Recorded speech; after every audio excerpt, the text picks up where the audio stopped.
Here's what recrystallization is all about. The purpose is purification of an organic solid, purifying an organic solid. The first step is to dissolve in the minimum volume of hot solvent. This is so that you can get the largest amount of crystals back again.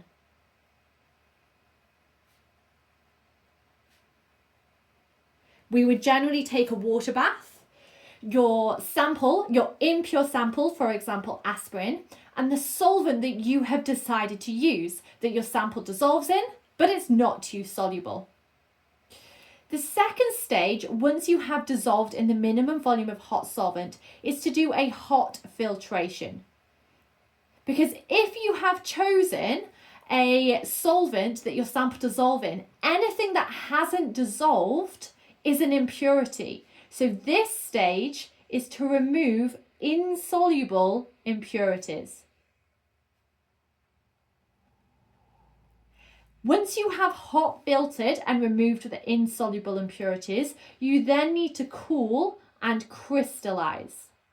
That is possible because of this step here, because you dissolved it in the minimum volume of hot solvent. So as soon as you now cool it down, the solubility drops, meaning crystals then reform.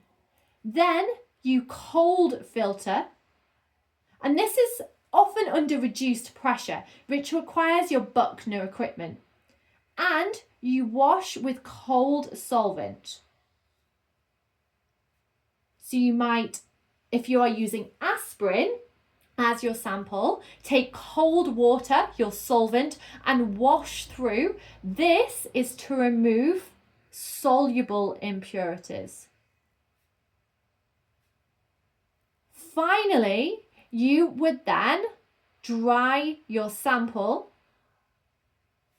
and measure the melting point in order to determine if your sample is pure or not. Let me know if this helps below and follow along for more GCSE and A-level chemistry.